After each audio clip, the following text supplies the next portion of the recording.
prieks atkal ar jums tikties mūsu sarunu vakarā. Jūs esat iesūtījuši ļoti daudz jautājumus, un šoreiz jautājumi ir ārkārtīgi interesanti. Ceru, ka man pietiks laiks uz visiem atbildēt. Pastīsimies, kā ies ar iesūtītajiem jautājumiem tiešraides laikā. Tos, protams, es arī gaidu. Bet kamēr mēs vēl pulcējamies un kamēr visi pamanīs, kas šeit notiek, un jūs noteikti arī gribat padalīties, pašērot ar citiem domu biedriem vai ar kādu citu, kam šis arī varētu būt noderīgi, tad noteikti to arī dariet. Tāpēc, ka mūsu socionikas sarunas, tas ir ne tikai parunāties, mācīties, iedvesmoties, bet es ceru, ka mēs kopīgiem spēkiem audzēsim arī mūsu kopienu. Kāpēc tas ir nepieciešams? Čau, Elīza! Kāpēc ir nepieciešams audzēt mūsu kopienu? Tāpēc, ka, piemēram, mūsu slēgtajā grupā 2 tipi satiekas, kurā nonāk tie cilvēki, kas ir bijuši pie manis uz sociotipa noteikšanas konsultāciju, un savā starpā gan papļāpā, gan draudzējās, gan veido savstarpējās attiecības. Šajā grupā šobrīd jau ir apmēram 700 cilvēku, bet īstenībā, it kā likās ļoti daudz, bet īstenībā tas nav daudz tam nolūkam, lai katrs no mums varētu sasniegt to savu mērķi, ko jūs katrs esat sev nosprauduši. Un visbiežāk, protams, ka jums gribās veidot savstarpējās attiecības. Un lai mēs tās varētu veidot saderīgas, saderīgi draudzēties un saderīgi mīlēt viens otru, tad mums vajag, lai mēs kopā būtu tik tiešām daudz un dažādu tipu pārstāvji. Šim nolūkam man ir lūgums visur, kur jūs redzat kādus manus video vai kaut kādu informāciju, vai tas ir TikToks, vai tas ir mans YouTube kanāls. Lūdzu, atbalstiet mani ar saviem nospiestajiem laikiem un padalīšanos, jo tas ļoti, ļoti palīdz citiem cilvēkiem arī uzzināt par socioniku.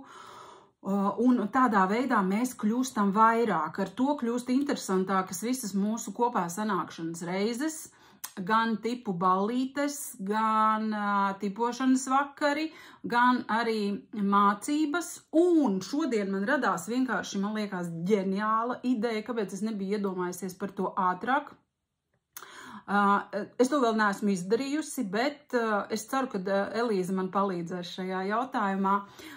Tā tad man radās ideja, ka mēs varētu uztaisīt Telegram kanālu, un es vēl padomāšu par to, kas būs tie cilvēki, kas tajā varēs iekļūt, bet tādai ātrākai savstarpējai saziņai mūsdienās, man liekas, ir baigi forši, ka es varu ierunāt jums ātri atbildi, jo piesaisties pie datoru uzrakstīt tik gari, plaši un pamatoti, kā man to gribētos, man nevienmēr ir laiks, iedvesmu, un kādreiz es vienkārši par to aizmirstu. Bet jā, man ir doma, ka mēs varētu izveidot Telegram kanālu, kurā mēs varētu būt rokas stiepienu attālumā viens no otra. Tā kā līdz ko tas būs gatavs, es jums par to noteikti paziņošu. Bet, kamēr tas vēl nav noticis, pirms tā tad mēs sākam mūsu jautājumu un atbilžu sesiju, tātad atgādinu, ka rītvakar ir tipošanas vakars. Tur vēl var pieteikties kāds 1 vai 2 eksperti. Tie cilvēki, kas ir gatavi sevi izstādīt aplūkošanai un ļauties uz sevis eksperimentēt, tie mums ir visi pilnībā atrasti, bet jā, ja kāds grib trenēties, laipni aicināt, jo arī uz šodienas sarunu bija jautājums, tūlīt pateikšu kāds, bija jautājums par to, kā atpazīt kaut kādu tur noteiktu vienu tipu. Un īstenībā nav labāka veida, kā nākt un klātienē tad par to pārliecināties, jo ko es pēdējā laikā redzu, kad jūs nākat pie manis uz konsultācijām, protams, ka tādā milzu nepacietībā. Mēs jau augstam to savu sociotipu noskaidrot maksimāli ātri un nesāpīgi.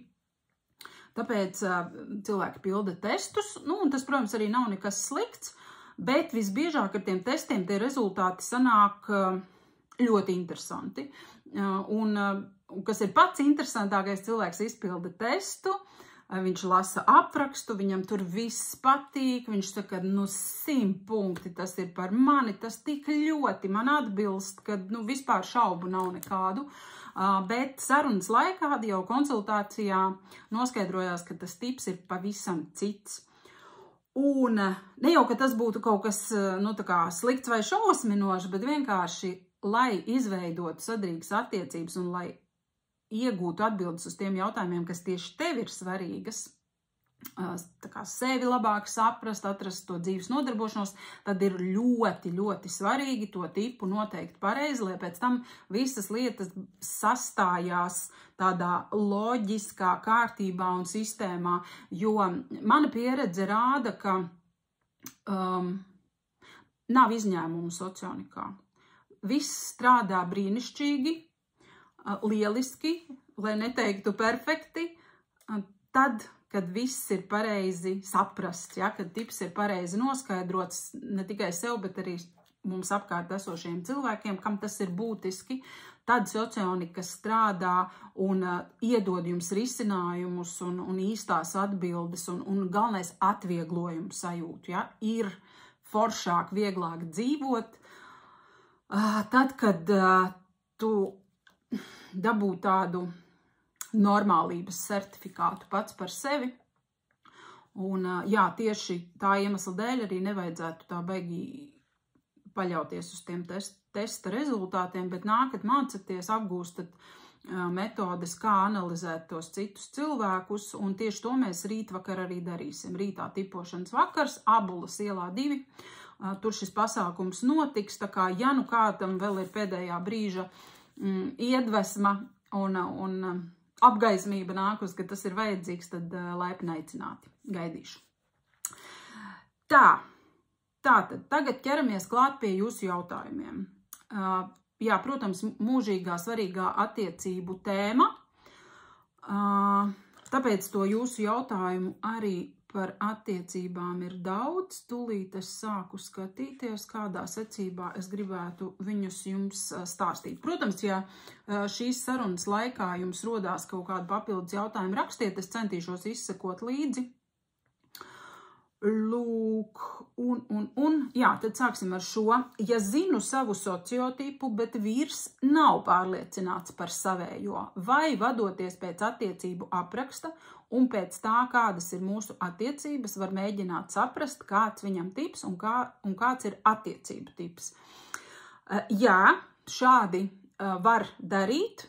Un tā ir ne tikai tehnika, ar kuras palīdzību mēs varam saprast savstarpējās attiecības partneru starpā, bet tas ir arī veids, kā mēs varam savus bērnus saprast. Tīpaši, ja viņi vēl ir tādi nelieli cilvēciņi, ja viņi nav sasnieguši tādu vecumu, ka viņi varētu atnākt uz konsultāciju, tad arī šādā pat veidā var mēģināt noskaidrot sava bērna sociotipu. Tātad, ja tu skaidri zini savējo, tu sajūti kaut kādas savstarpējās attiecības ar tev tuvo vai tevi interesējošo cilvēku. Un lielā mērā mēs zinām un saprotam, kādas ir tās mūsu savstarpējās attiecības. Vai tās ir attiecības ar mammu, tēti, brāli, māsu, dēlu, meitu, mīļoto cilvēku.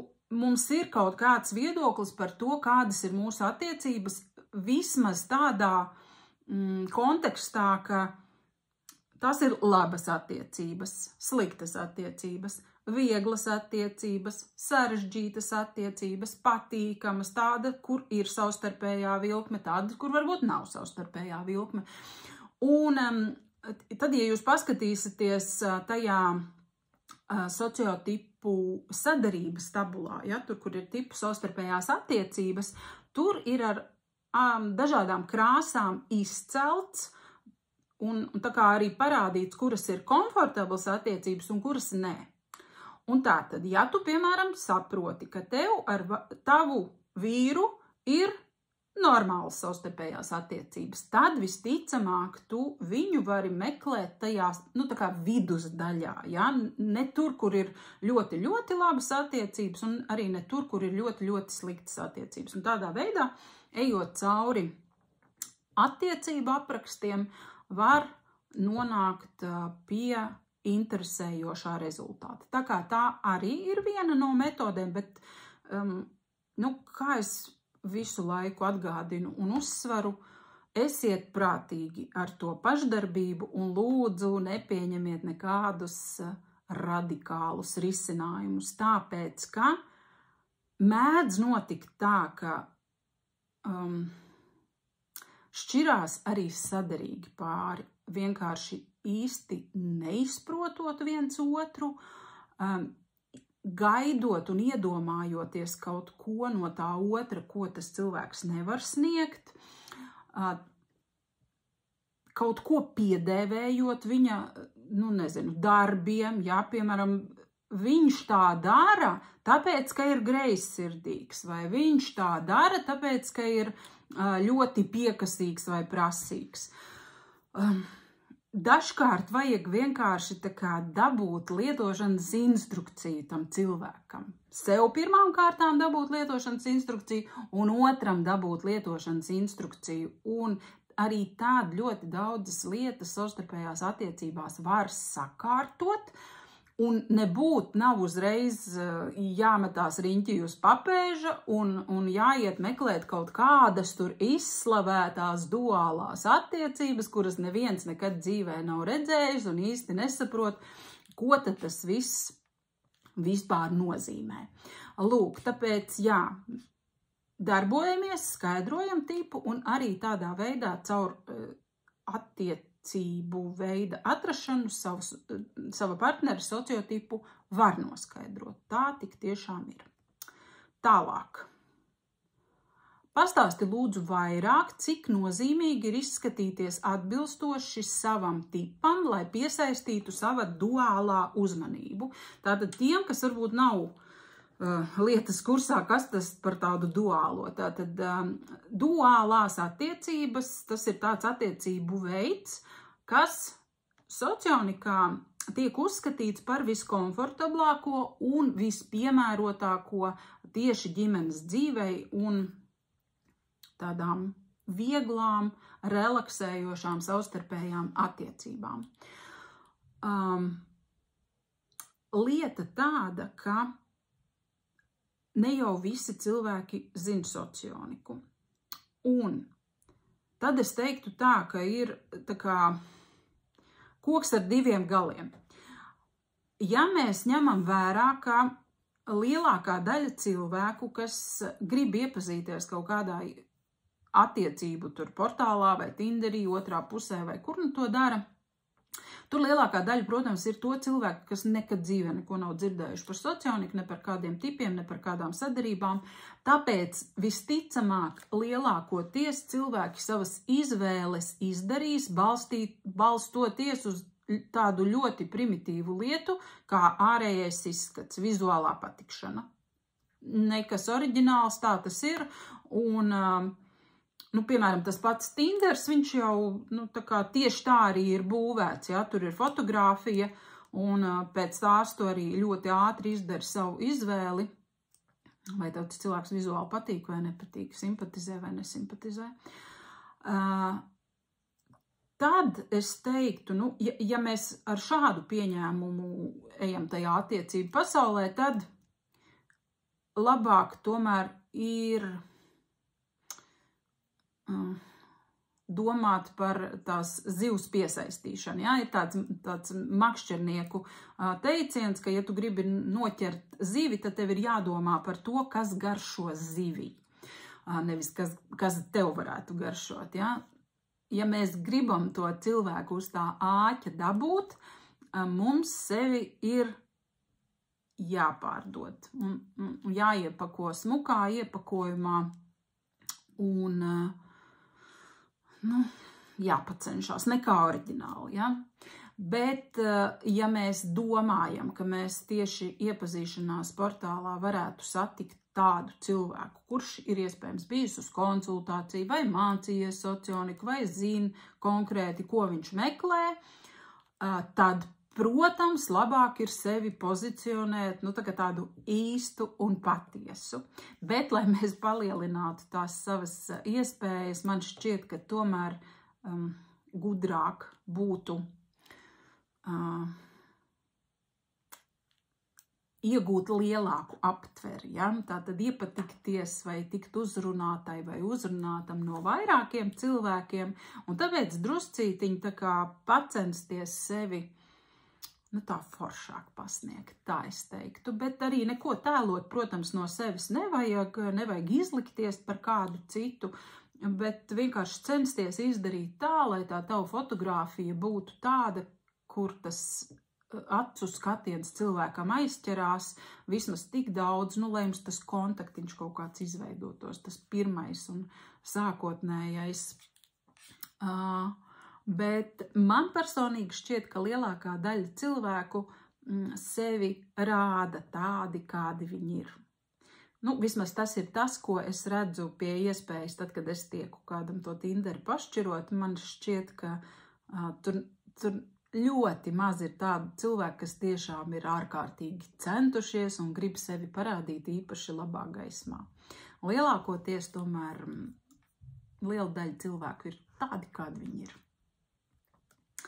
Tā, pastāsti lūdzu, kādās profesijās vidēs ir lielāka iespējamība ieraudzīt, sastapt Napoleonus un Dreizerus, lai iepazītos. Ja jūs tā pamatīgi gribat šo jautājumu, tad meklējiet to online attiecību kursā, kā iekarot Napoleona un Dreizera sirdi, tur es par to stāstu un pieminu, bet ņemot vērā, ka šie tipi ir no sociāļu grupas, tātad tie ir cilvēki, kas vairāk ir paredzēti darbam praktiskā nozarē, sadarbībā ar cilvēkiem, tad noteikti tās ir kaut kādas nozares, kurās pārdod, varbūt, ka tā ir viesmīlība, bet tas ir tīri teorētiski, tāpēc, ka pieredze rāda, ka jebkura tipa pārstāvis var savas dzīves laikā iemaldīties pilnīgi jebkurā profesijā, un tas pats Napoleons var aiziet un izmācīties par arhitektu vai inženieri, kas viņam nav diezko piemēroti, Dreizers var kļūt par programmētāju, un līdz ar to, tā baigi paļauties uz šo, tādu profesionālo izvērtējumu, uz to nevajadzētu, bet droši vien, ka tā tas ir ar katru tipu, ka katram ir kaut kāda joma, kurā ir ļoti maz iespējams, ka tu viņu satiksi, pieņemsim tos pašus Napoleons vai Dreizers, diez vai mēs tā ļoti daudz redzēsim kaut kur zinātnē, kaut kādās laboratorijās strādājot, vai, piemēram, tas patologa anatoms, diez vai viņi būs, vai kaut kādi izmeklētāji, tādā veidā.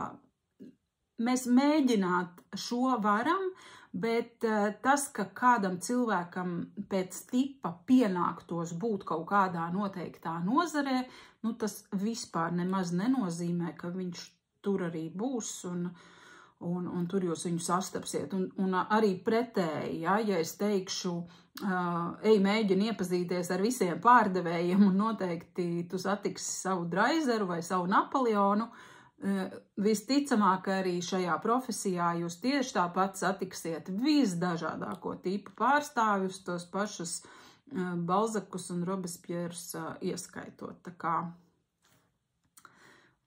sarežģītāk tas viss druscītiņās ir. Tāpat kā pilnīgi jebkas mūsu dzīvē. Šodien mans vīrs pateica arī ļoti tādu labu piemēru par attiecībām, jo es ar viņu sazvanījos un stāstīju par mūsu šodienas tikšanos. Un minēju arī to, kas jūs interesē un tad viņš teica, tu zini, ar attiecībām ir tāpat kā tad, kad cilvēks grib nopirkt mašīnu.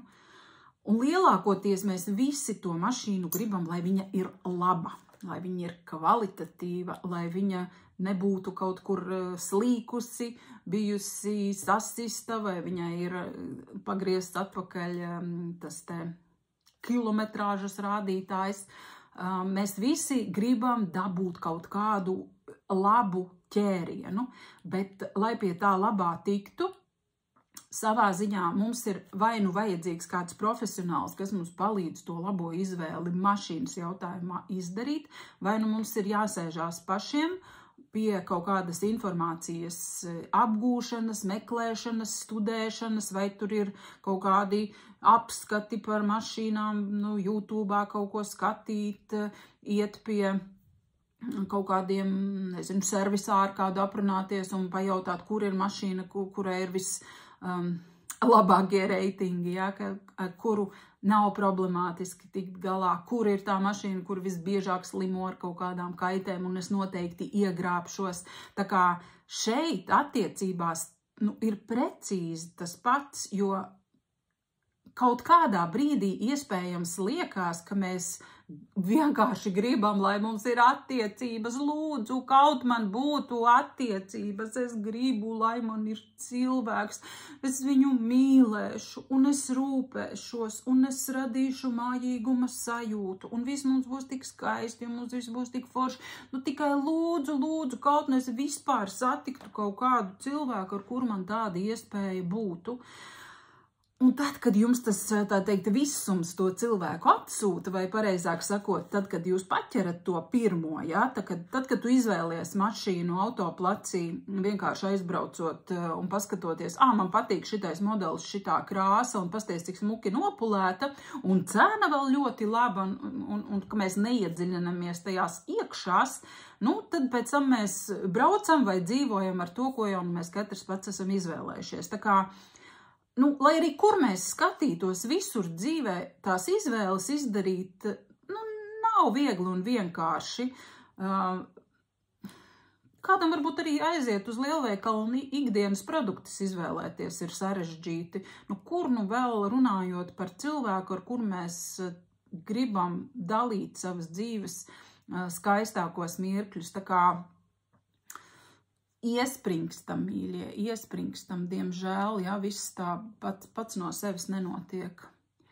Tā, vai taisnība, ka arī duālie var viens otru nepiesaistīt, ja nav dzīvē redzējušies, vai ir zemākajā punktā? Jā, pilnīgi taisnība, var nepiesaistīt, ja nav redzējušies dzīvē, var nepiesaistīt pat tad, ja viņi redzās dzīvē, jo nepietiek ar to, ka tu esi nogrābis vienu šī te konkrētā tava sadarīgā tipa pārstāvi. Tev tas cilvēks var, nederēt, tāpēc, ka tev nepatīk, kā viņš izskatās, tu nespēji tikt tam vizuālajam pāri, vai tev nepatīk viņa ķermeņa aromāts, vai tev neder viņa, tas dzīves līmenis, jā, jūs varat satikties ļoti dažādos statusos.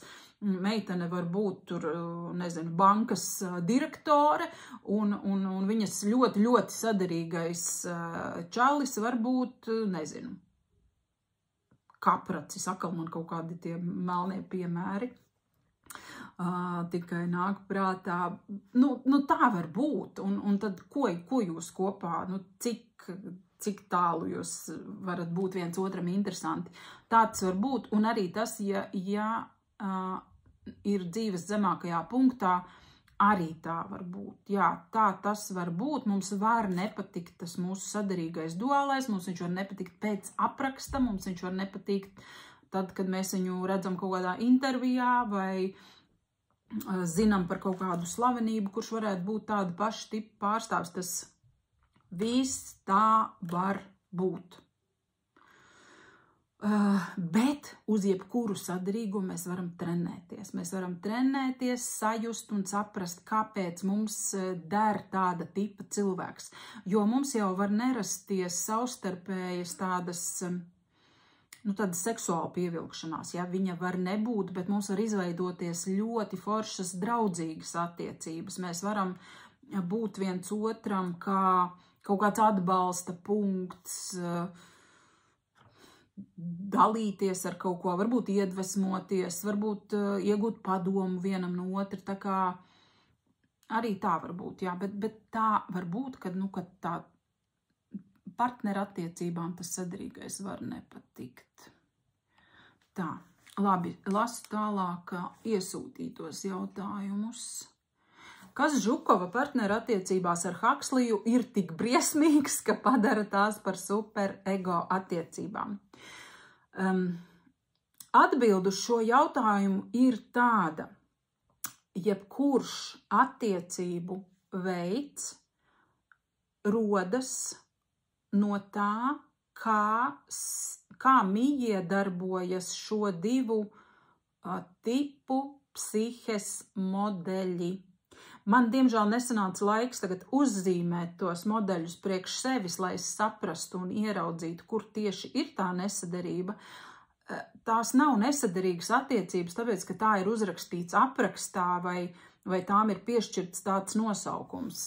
Jebkura nesaderība notiek tāpēc, ka, piemēram, cilvēka kaut kāda stiprā iezīme, īpašība, viņa uzkrīt tev uz tava vissāpīgākā punkta. Tātad cilvēks tavā klātbūtnē cenšas būt maksimāli superīgs un parādīt sevi no labākās puses, bet tevi tas tik ļoti nomāc un iztukšo, un tu nevari saprast, kāpēc tas tā ir, ja? Kāds tam ir iemesls. Un šos procesus regulēt mēs nevaram pavēlēt sev citādāk justies tā otra cilvēka klātbūtnē.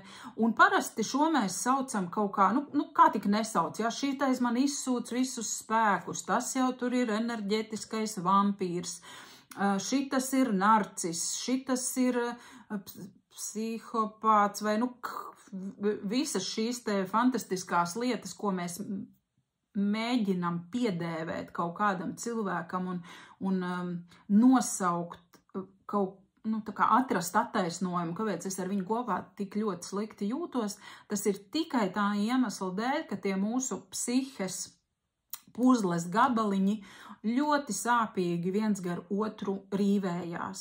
Mēs tik ļoti, tā kā kurpe ļoti spiež.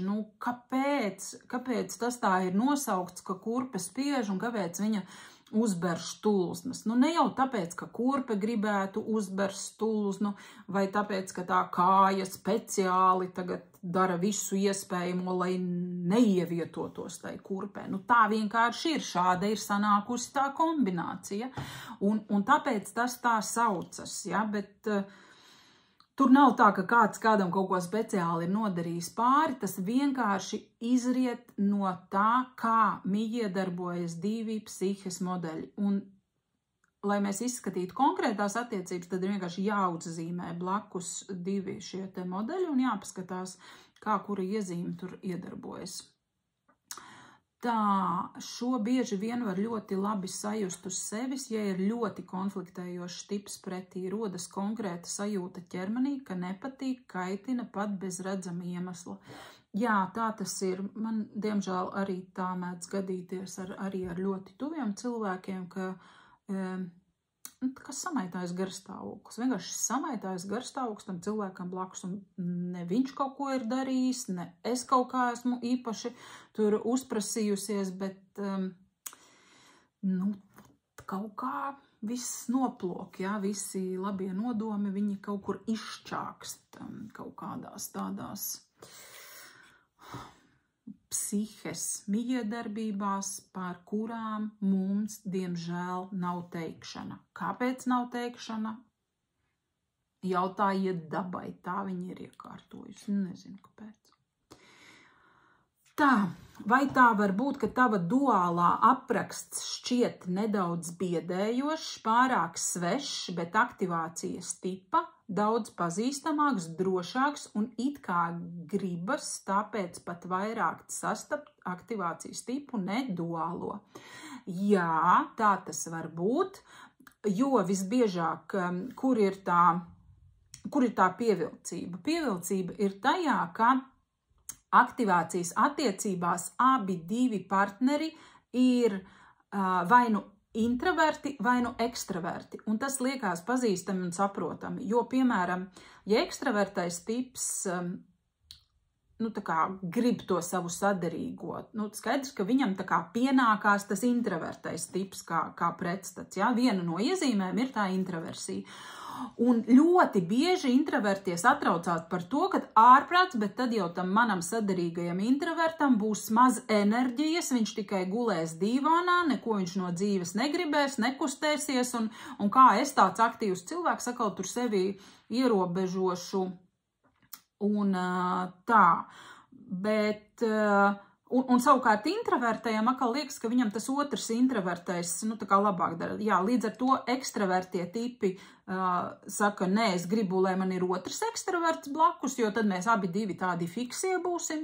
Un savukārt introvertais saka, nē, man tas mierīgākais cilvēks, tas man šķiet pievilcīgāks, man bail no tā ekstraverta. Viņš būs pārāk enerģisks, mani bakstīs un liks visu kaut ko darīt, un man ir cits dzīves ritms, un viņam atkal cits dzīves ritms. Un tā mēs mājās sēžot divānā un lasot tipu un attiecību aprakstus, nesatiekot nevienu īstu dzīvu cilvēku dzīvē, izlemjam savu likteni, teorētiski. Ja? Tāpēc es domāju, ka vajag mēģināt, un es to saku, kad ir jāmēģina draudzēties, ja? Jums ir jāmēģina veidot draudzības ar jūsu sadarīgajiem tipiem, tāpēc mums arī ir šīs te grupas un tipošanas vakari un mācības un šīta mūsējā kopīgā komūna, lai mēs varētu pārbaudīt, kādas tad ir tās sajūtas ar to otru kopā. Un nav jau obligāti uzreiz jāķerās un jāmetās meklēt. Tad tas tikai vienīgais, kaut kāds tur duālais, kaut kāds tur saderīgais. Kāpēc viņš man ir saderīgs? Tāpēc, ka tā ir rakstīts tabulā, neko nesaprotu. Vajag mēģināt, vajag testēt, bet es piekrītu šim apgalvojumam, ka tā tas var būt, un to es bieži arī novēroju jūsu izdarītajās izvēlēs, tie, kuriem jau tās attiecības ir izveidojušās, ka diezgan daudzi dod priekšroku aktivācijas attiecībām, kā ekstravertie tipi, tā introvertie tipi. Bet ir jārēķinās, ka tur ir sarežģītāk. Tās attiecības ir sarežģītākas, viņas tā kā liekas saprotamākas dēļ tās introversijas vai ekstraversijas kopīgās, bet tur ir konfliktējoša lieta, tur ir aktivācijā viens ir iracionāls un otrs ir racionāls, un šo sagramot ir daudz grūtāk nekā to, ka viens introverts un otrs ekstraverts, ja? Jo introversija ir ekstraversija ir papildinošas iezīmes, bet iracionalitāte ir racionalitāte ir konfliktējošas iezīmes, tāpēc tie, kas gatavojas vai grib izvēlēties būt tieši aktivācijas attiecībās, mīļie, jums divtiki ir jānāk pamācīties un saprast to, lai jūs šīs attiecības spētu saprast, adekvāti uztvert, un tad viņas būs ļoti foršas un tiešām baudāmas, bet ar aktivācijas attiecībām ir jāmāk apieties. Tur 100 punkti ir vajadzīga instrukcija, tāpēc tiem, kam ir šitādi plāni, jums visiem no 13. marta jānāk uz klātienes kursiem. Mēs šito visu runāsim un mācīsimies tādas lietas. Ja jums būs šī instrukcija, tās būs tik tiešām skaistas, brīnišķīgas, baudāmas attiecības, bet ja jūs ieliksiet šajās attiecībās vienkārši balstoties uz saviem pieņēmumiem, ka man izklausās, ka man aktivators patīk labāk, bet ka jūs nezināsiet šīs dažas, sīkās nianses, bet kuras tik ļoti var sačakarēt attiecības, tad jūs varat pazaudēt ļoti labu cilvēku sev blakus. Tā, kas man te vēl bija? Tā. ar kuru tipu Balzakam ir vissarežģītākās attiecības. Balzaki ļoti baidās no visiem, kas ir emocionāli. Un vistrakāk, es neesmu īstenībā, jūs varat varbūt grupā uztaisīt 2 tipos, uztaisiet kāds aptauju, Balzaku aptauju, ar kuru tipu jums ir visgrūtāk, bet man visgrūtāk, man visbailīgāk un visnesaprotamāk uztveramais tips ir Hamlets, jo tās ir tādas emocijas, no kurām man gribās turēties pa gabalu. Es viņas tā kā negremoju, ja? Tas nenozīmē, ka Hamlets būtu kaut kāds slikts tips, bet vienkārši ņemot vērā to, ka Balzakam ir ļoti sāpīga šī te emociju funkcija, kura savukārt Hamletam ir atkal ho, tad man personīgi ir tā. Var jau būt, kad kādi citi Balzaki tādus Hamlets vispār savā dzīvē sastapuši nav, un tāpēc viņi nezin, par ko ir stāsts, un nezin, no kā baidīties.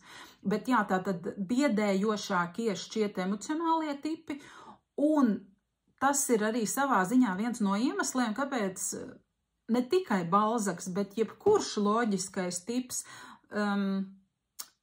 sākotnēji nekad neizvēlās to savu saderīgo ētisko, viņam liekas, ka to emociju varētu būt par daudz, ka tas ir pārāk emocionāls cilvēks, kad es nespēšu ar to tikt galā. Tāpēc es labāk meklēju kādu sev līdzīgo, tādu pašu prātīgo, mazrunīgo, konkrēto loģisko tipu. Tas man ir saprotams, tur nu man viss sanāks un izdosies.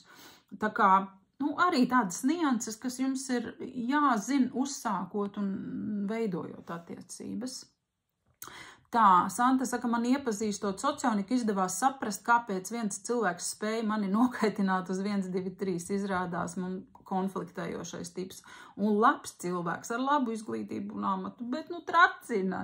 Jā, tā arī ir. Mēs nevaram tās savas, nav tāda, tur es nezinu, kaut kāds čips vai fails, ko mēs varētu izdzēst savā psihē, lai mēs tā nereaģētu. Ja? Mēs varam izlikties, ka mēs nereaģējam, bet iekšējās sajūtas viņas tāpat saglabājās. Un kurā brīdī tā mūsu neapmierinātība izleks ārā, neviens nevar zināt. Elīza saka, bet ir forši ar duālo, tik dabiska miedarbība pat ar dažādajiem raksturiem. Jā, attiecībām, mīļie, jābūt vieglām. Viņiem ir jābūt vieglām, iedvesmojošām, paceļošām, atbalstošām. Un jā, jums ir jāzina socionika pat pie tā, ka jūs uz dullu esat izveidojuši jūsu sadarīgās attiecības. Ir jāzina, tāpēc, ka mums ir apkārt tik daudz tādas stereotipiskas un arī liekas informācijas, ka mēs cenšamies no tā sava foršā, superīgā cilvēka izspiest kaut ko, kas patiesībā tev pat nav vajadzīgs, bet tā saka žurnālos vai tā saka, nezinu, kaut kādi motivātori vai konsultanti vai psihologi, vai tāpēc, ka tā saka un tā vajadzētu būt. Ļoti bieži lietas, starp citu, kā intuitīvie tipi saka, gribu tur attiecībās pafilozofēt, pārunāties, pādalīties, bet jāsaprot, ka tas tavs saderīgais, ja, tas tavs duālais un arī aktivators, viņš ir no citas vērtību pasaules, viņš ir sensorais tips, kurš dzīvo ļoti konkrētā realitātē, un viņam tāda, nosacīti tukša filozofēšana par kaut kādām netveramām lietām viņam neinteresē, viņš to nesaprot, un jūs varat pat ļoti tādās tiešām siltās un mīlošās attiecībās atdurties pret to, ka jūs sākat no viena cilvēka prasīt absolūti visu, lai mans mīļotais vai lai mana mīļotāja, ar kuru man ir forši dodies ceļojumos, vai ar ko man ir vakarā forši pie televizora apķerties, ielikt galvu klēpī, paglāstīt vienam otru, mums ir superīgas seksuālās attiecības, un te kaut kādā brīdī tev ienāk prātā fantastiska doma, ka es taču varētu šim cilvēkam arī uzticēt visas savas bērnības traumas, visas savas nepārliecības, atvainojiet. Visas savas traumas, visas savas nedrošības un sagaidīt no tā sava mīļotā cilvēka, ka viņš tagad būs man psihologs, psihoterapeits, mācītājs, grēku atlaidējs vai, nezinu, nedod Dievs vēl tagad iet tam savam mīļotajam atzīties kaut kādos savos grēkos, vispār ārprāt. Šitā darīt vispār nevajag. Lūk, tā kā jāzin, kur ir tavas robežas, kur ir tava mīļotā cilvēka robežas, kur ir, cik daudz, cik tālu tu drīksti no viņa gribēt un prasīt. Un, neviens nav kaut kāds super cilvēks, ja? Neviens nav apveltīts ar absolūti visām spējām, ar visām īpašībām, visu atrisināt un sakārtot tavā dzīvē, ja? Nevajag šitādus eksperimentus, vienkārši zini, ar ko tev ir darīšana un baudi to labo, kas tev tajās attiecībās ir. Un neaizmirsti, ka pasaulē ir citi cilvēki, ļoti daudz citu cilvēku, ar kuriem kopā tu vari draudzēties, izsūdzēt savas bēdas, iedvesmoties, iegūt kaut kādus domu biedrus, izveido pats savu filozofijas pulciņu, ja? Un viss būs kārtībā, un viss būs superīgi. Tā kā nevajag mocīt to vienu nabaga superīgo cilvēku, kas tev ir blakus, ar absolūti visu, ko vien cilvēks var iedomāties un gribēt. Tā, vai ir iespējams nosaukt, kurš tips slāpē Macē Žukova dzīvotspāru? Kādā veidā attiecībās Žukovs nespēja beigt šausmināties un pamācīt, kā vajag pareizi darīt? Piemēram, tā var notikt ar Balzaku un Žukovu, kuri labi nepazīst viens otru un nesaprot, jo, piemēram, Balzakam ir iestatījums, tātad Balzaks ir negatīvists. Viņa uzdevums ir atrast visus vai visas problēmas, grūtības, sarežģījumus, kas varētu atgadīties ceļā uz mērķa sasniegšanu un maksimāli censties atrunāt, kāpēc kaut ko nedarīt. Ja? Tātad, savukārt, Žukovs kā pozitīvists, viņš dragā uz priekšu, viņam jāsasniedz mērķis. Un te pēkšņi Balzaks, kurš saka, nē, taču nekas nesanāk, saka, Dievs, taču mums vispār nav vajadzīgs, tas nav izdevīgi. Un viņš pats var nejust vispār, ka viņš tā ir pateicis, vai arī teikt, es par tā negribēju, taču tā nedomāju, bet tāda ir pirmā reakcija, un šādi var notikt. Līdzīgi var būt arī ar citiem tipiem, ja? Ļoti šis ir specifisks gadījums, un tāpēc es negribu iedziļināties divos, jā, tā kā tieši šo analizēt, bet, jā, Sintī saka, ka Hamlets ir labākais draugs, kādam viņš dara, saprotiet, tur ir tas labums un tā fantastiskā atziņa no socionikas, ka pat tad, ja tev liekas, ka tu esi visšausmīgākais cilvēks pasaulē un lielāko dzīves daļu tu nevienam neesi paticis, jo patiesībā esi apgrozījies sev nesaderīgu cilvēku sabiedrībā, tad izrādās, ka ir tie, kuriem tu patīc. Ja? Ir tādi cilvēki, kuri saka, kur tu tik ilgi biji, beidzot normāls cilvēks. Tā kā vienmēr katram no mums ir kāds, kam mēs ļoti patīkam. Ja? Ļoti patīkam tieši tādi, kādi mēs esam. Tā. Esmu neskaitāms reizes teikusi draugam Hamletam, ka mums nekad nevarētu būt partnerattiecības, jo vienkārši es viņu nesaprotu. Saderīgie tipi viens otru nesaprot. Un nav jāsaprot. Ir jāpapildina, ja jūs gribat, lai jūs kāds saprot.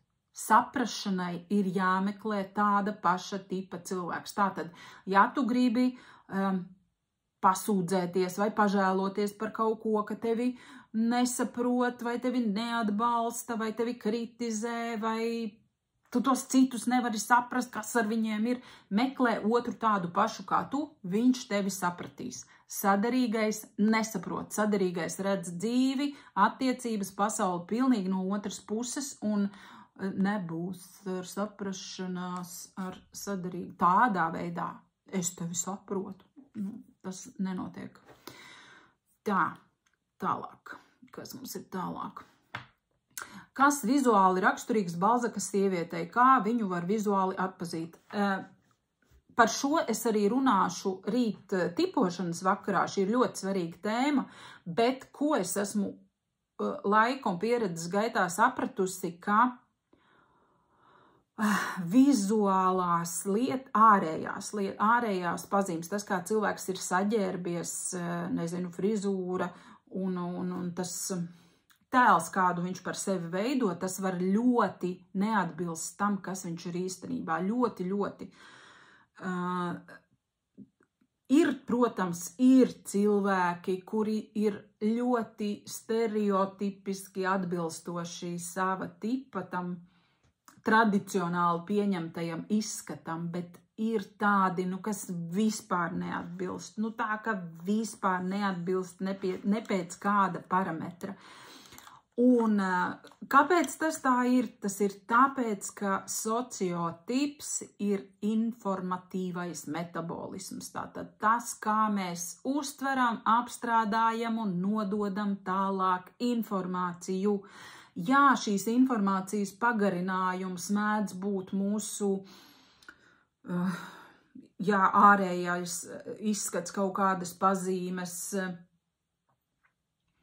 nezinu, rīcība kaut kāda. Ļoti daudz, kas, protams, no šī tipa izriet, bet tikai paļauties uz ārējo, es esmu tā apdedzinājusies ar šo, ka nevienam neieteiktu tikai uz to paļauties. Ja? Tā kā mums ir jāiemācās izanalizēt cilvēka sniegtā informācija. Tur mēs sapratīsim, kas viņš ir par sociotipu, bet vizuāli kaut kur nostrādā, un tu kā ieraugi cilvēku un saproti, jā, 100 punkti šitas ir Iesēņins.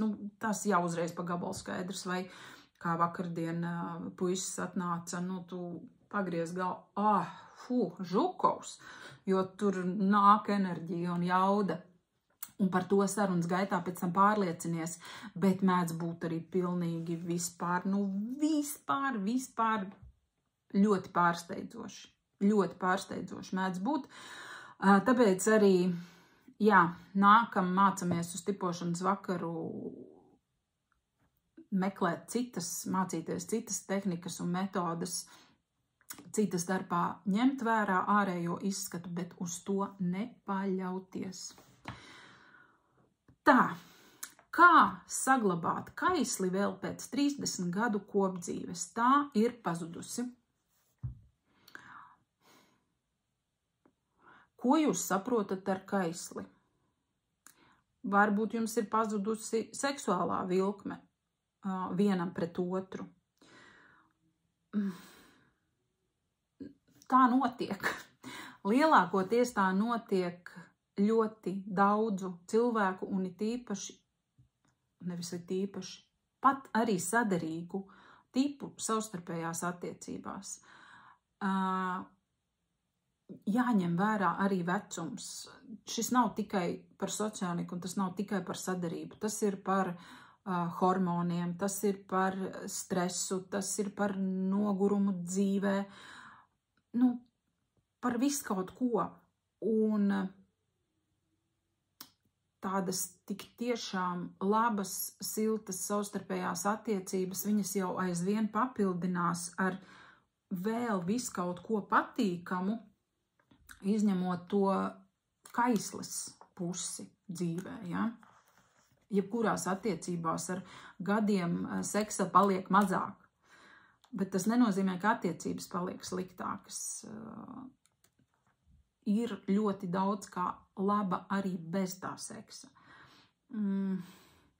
Es nedomāju, ka tieši par kaisli mums būtu jādomā un jāraizējās savstarpējās attiecībās. Man šķiet, ka šo tēmu šobrīd jau ļoti sāk pacelt tieši tajā veselības aspektā, domājot par gan vīriešu, gan sievietes hormonu dzīvi un kvalitāti, kam ir ārkārtīgi liela ietekme uz to, lai mums gribētos seksu un tieši ar šo cilvēku gribētos, bet, protams, ka nenoliedzami tādas intereses vienam par otru seksuālajā ziņā mazināšanās iemesls ir tas, kas jūsu starpā ir noticis pa dienu, kas ir noticis nedēļu iepriekš pirms tā brīža vai tās dienas, kad jums tas seks var būt ieplānots. Jebkādas, nesaskaņas vai aizvainojumi vai vilšanās vienam otrā savstarpējās attiecībās, viņas jau mazina to vēlmi būt. Nevar to kaisli tā ieslēgt. Ja? Tev kaut kāda situācija vai cilvēka rīcība, uzvedība tevī to kaisli rada, un tieši tāpat kaut kas, ko viņš vai viņa izdara vai neizdara, to kaisli nokauj.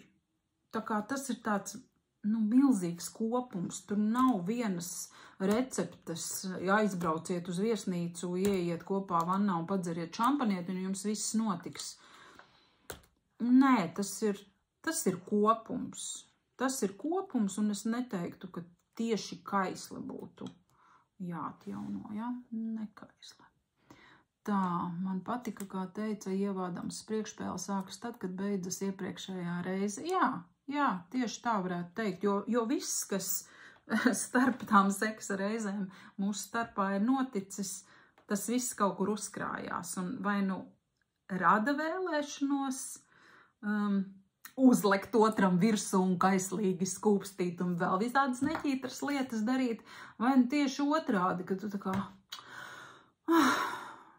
teorētiski man viņu būtu jāgrib, bet es negribu, man nestāv. Kā tāds ir.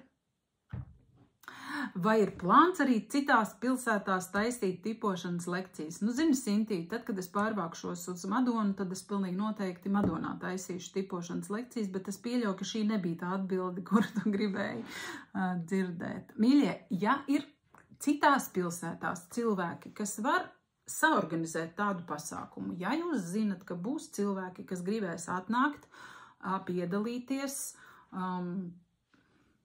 es atbraukšu. Tā nav problēma. Es varu atbraukt, bet es esmu introverts cilvēks, man nav tik daudz jaudas, lai es varētu visus jūs savākt viskaut kur Latvijā un izdarīt jums visiem labi. Teorētiski es gribu, bet praktiski es nevaru. Nē, nebija gan. Es zināju, ka tā būs jāsintī. Tā. Cik cilvēkus vajag? Ļoti konkrēts Žukova jautājums. Vismaz 10. Tā, vai ir kāds tips uzticīgāks un kāds mazāk uzticīgs? Un kuri? Mīļie, uzticība savstarpējās attiecībās nav par tipu. Tas ir par to, kā cilvēks attiecībās jūtās. Neuzticība ir tur, kur tev attiecībās nav labi. Un tā ir vienkārši cilvēka nespēja izbeigt attiecības, kurās viņam ir slikti.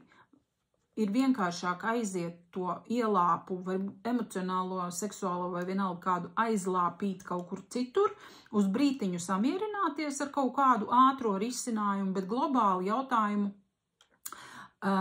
nerisināt. Stanta saka, uzticība ir apzināta izvēle. Jā, es uzticēšos, es cietīšu, jo es zvērēju un es apņēmos. Protams, ka ir cilvēki, kuri, lai arī cik viņam slikti būs, viņš nekad nekur ne pa labi, ne pa kreisi neies.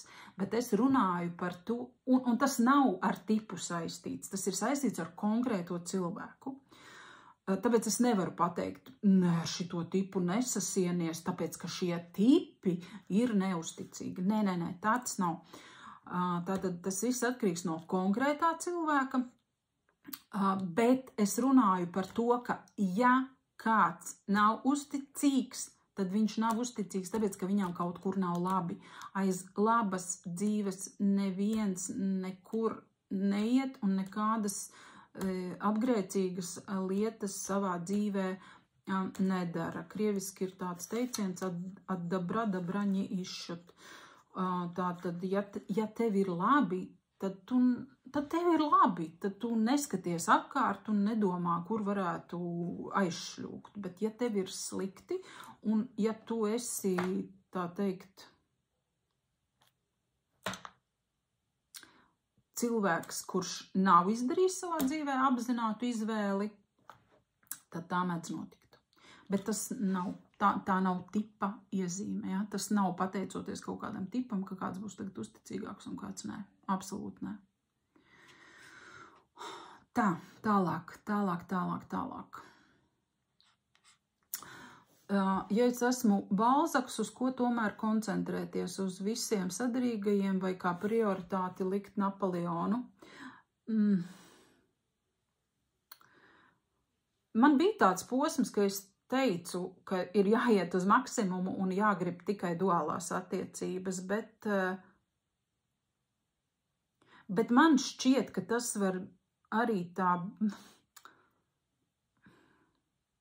Nē, es esmu pret fanātismu, un tāpēc jau es saku, ka socionika ir laba ar to, ka viņa izskaidro jebkuras attiecības, un forši dzīvo kopā, mēdz dzīvot kopā arī divi Balzaki vai divi Žukovi. Tā var notikt. Tad, ja tu apzinies, ar ko tu esi kopā, kāpēc tu ar to cilvēku esi kopā, un uzzini par viņu, tās lietas, ko negaidīt, tad jau mēs visādas tās attiecību kombinācijas varam veidot. Protams, es neaicinu nekad veidot apzināti tur, tā kā mums konflikta attiecības, bet nē, man tur tā nonesa jumtu, ka es esmu, viss. Es tagad pierādīšu socionikai, ka viņa nestrādā un ka mīlestība uzvar visu.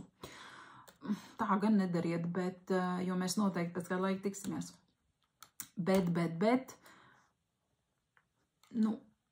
iemīlēties, mīlēt, mēs varam ļoti daudz un dažādus tipus, tieši tāpat kā mēs iespējams, nekādi nespējam pieņemt un mīlēt tieši to mūsu duālo un sadarīgo tipu. Tā kā lūdzu, miljonu reizi saku, nesajūkam prātā ar šo visu, nepaliekat traki sektanti, domājiet ar savu galvu, klausaties savās sajūtās, ko viņi saka, un pajautājiet sev, kādā dzīves posmā es šobrīd esmu, ko es gribu no attiecībām. Vai es gribu klasisku ģimeni, bērniņus būvēt, māju iekārtot, tur pagalmu aicināt viesus, vai arī man varbūt ir 65. Es esmu visus pienākumus pret sabiedrību izdarījis, bet man ir vajadzīgs foršs cilvēks, ar ko es kopā varu aiziet uz muzejiem, iedzert vīnu kādu vakaru, papļāpāt, pafilozofēt. Kādreiz seks, varbūt kaut kāds tur drusku gadīsies arī, ar nebūtu slikti. Tas viss var būt.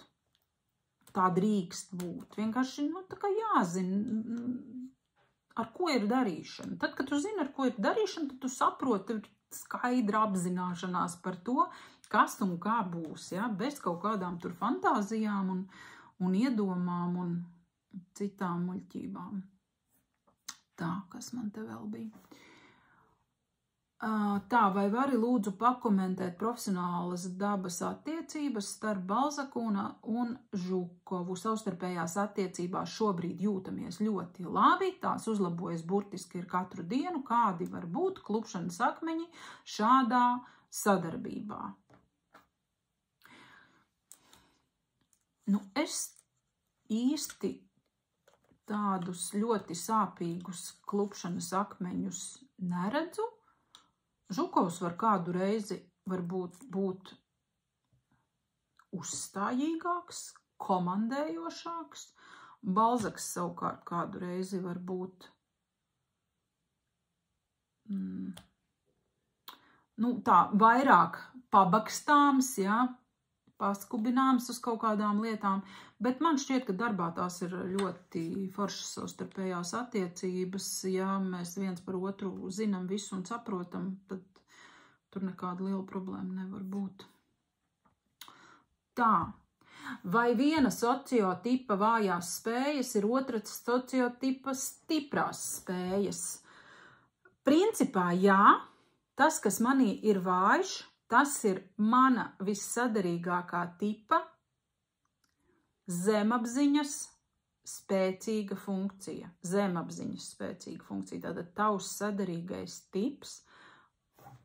Ko nozīmē zemapziņas funkcija? Tas nozīmē, ka otrs cilvēks to dara automātiski, bez jebkāda nodoma, bez aprēķina,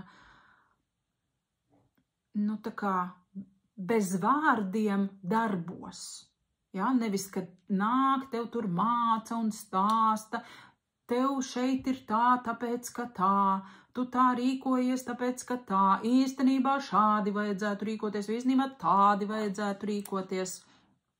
Tad sadarīgais tips nosedz šo tavu sāpīgo, vājo, traumatisko vietu ar savu rīkošanos bez liekiem vārdiem. Un tas taču ir tas, ko mums katram ļoti gribās. Ja tu no kaut ko baidies, vai kaut ko nevari, vai neesi pārliecināts, vienkārši atnāk tavs sadarīgais un izdara to tavā vietā. Viņš tā kā nolasa, ka tu to nevari, un viņš vienkārši izdara tavā vietā un nesaka, vot atkal tu nevarēji, nāc šurp, es tev pamācīšu, kā to darīt. Kā tas mēdz notikt, piemēram, aktivācijas attiecībās. Bet duālajās tātad ir bez vārdiem. Bet arī citas, tās, kas ir stipras un vājas puses, ir savstarpējās sadarības pamats un izskaidrojums. Tātad tas, kas man sanāk labi, manam sadarīgajam liekas kaut kas vienkārši, ārprāts, kā vispār šito var izdarīt, un attiecīgi tas, ar ko netiek galā tas manies, man liekas, pilnīgi elementāri. Tā. Klausanta saka, ja duālais nav tas, kurš tevi saprot, kā tad tās attiecības var būt sadarīgas, ja ar viņu it kā nav tā pati labākā izrunāšanās? Ar ko tad ir? Kā es teicu, tātad tas, kurš tevi sapratīs kaut kādās tavās žēlabu lietās, ja? Tev ir kaut kas, par ko tikai tu cepies, ja? Piemēram, Napoleons cepjās par, kā tur uz mani, nezinu, paskatījās, tas pret mani ne tā izturējās, tas tur nerunāja, tas tur apvainojas, un šāda emocionālā cepšanās par kaut kādām savstarpējām attiecībām, atriebībām, tas, kas Balzakam nav saprotams. Tad es uz šo varu noreaģēt tikai, tas taču ir nieks, beidz, ko tu ņemies par tādiem sīkumiem? Un tu šajā jautājumā nebūsi saprasta. Bet tev taču var būt draudzene Napoleons, kurai tu piezvani un saki, tu iedomājies, kā tur pret mani izturējās, kā viņi šitā varēja, ārprāts, kas tiem cilvēkiem vispār ir, nezinu, kur tur prātā, sirdī vai vēl kaut kur, ja? Jo es to nesaprotu. Tad tu tur vari izšūmēties, izcepties, tieši tāpat kā es, kā Balzaks skeptiķis, es kaut kādos brīžos gribu purpināt, bubināt par to, ārprāts, stulbie cilvēki, kā viņi var šito nesaprast, kā tas tā var būt, kā tā var, nezinu, padomāt, vai kā var tik neizdevīgi kaut ko darīt vai rīkoties, tad tu atkal, Napoleons par šito smiesies un tā kā liksies, ka, Dievs, kas tad tur ir? Tā kā tur notiek tāda miedarbošanās, bet mums taču gribās, cepties un gribās kaut kādā brīdī būt vienkārši nolaist tvaiku, tad tur mums ir vajadzīgs tas, kurš saprot, kāpēc tev tā ir. Bet sadarīgie brīnišķīgi komunicē, superīgi var par visu kaut ko izrunāties. Un tur ir stundām garas sarunas, un ir par ko, ticiet. Es šito esmu mēģinājusi ar savām Napoleonu draudzenēm, ar saviem Napoleonu puišiem, ar saviem sadarīgajiem draizeriem. Ar komunikāciju tur viss ir kārtībā. Vienkārši ir kaut kādas tēmas, kuras, lai mēs tā primitīvi varbūt tām pateiktu, var sievietei būt kaut kāda ginekoloģiska problēma. Mēs tā kā ar to ejam pie ginekologa, nevis, klausies, tu taču esi mans vīrs, tu to vietu esi tik labi un tik bieži redzējis, vai tu mani nevarētu apskatīt un izmeklēt un pateikt, kas man tur tieši ir, kaut kāda tur sēnīte, barvika, vai kas man tur ir atgadījies, ja? Tā taču nenotiek, un tāpēc arī ar tā mūsu kā es saku, kādām dziļajām traumām un kaut kādām tur, nezinu, kaut kādām pasaules filozofijām, tur nav saprašana tiem duālajiem, bet visur citur jau ir papildinājums. Tā, labi, kas vēl te bija? Tā, esmu duālajam iemācījusi, ka man reizēm vienkārši vajag emocionāli pacepties, un viņam to nevajag risināt, tikai paklausīties. Jā, redz, tieši tik vienkārši, ka to jau var izskaidrot, ko tieši tu gribi no manis. Ja? Es arī kādreiz vīram zvanu un saku tā, tagad man nevajag no tevis padomu, es gribu vienkārši vārīties, ja? Es gribu izlaist no sevis to tvaiku, tāpēc, ka es zinu, ka es tev varu, uzticēt to lietu, tu esi mans tuvs cilvēks, bet es zinu, ka tava dabiskā reakcija būs palīdzēt, risināt, vai arī teikt, ka tā nav problēma, bet es saku, klausies, šoreiz man nevajag risinājumu, es gribu vienkārši izgāzt žulti, vienkārši lūdzu paklausies. Un viņš, labi, klausos, vai tu jau beidzi? Jā, un Elīze saka, bet runāt mums ir par daudz ko, stundām var runāt, jā. Inga, forši būtu satikt savu duālo tādu, kurš ir par tavu būtību sajūsmā. Izklausās pēc fantastikas. Tā nav fantastika. Tā nav fantastika. Tieši tāpēc mēs arī tiekamies klātienē.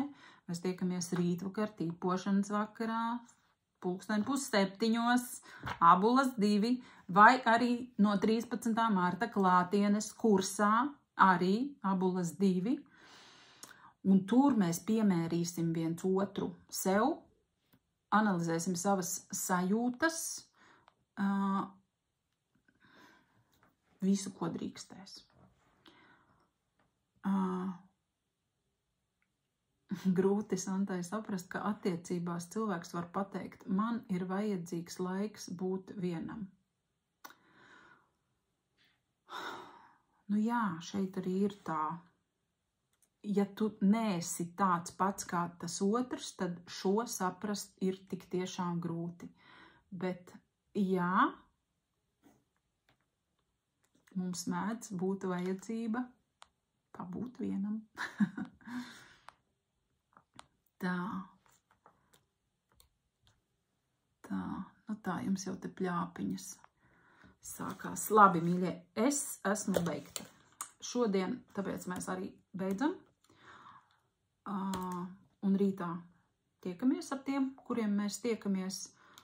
Visi pārējie, tātad lūdzu, lai mēs kļūtu vairāk un lai mēs pēc iespējas ātrāk katrs satiktu savu duālo draugu, draudzeni, partneri, mīlestību, sadarbību, jebkādas atbalstošas attiecības, cenšamies ar tiem spēkiem un resursiem, kas mums visiem kopā ir.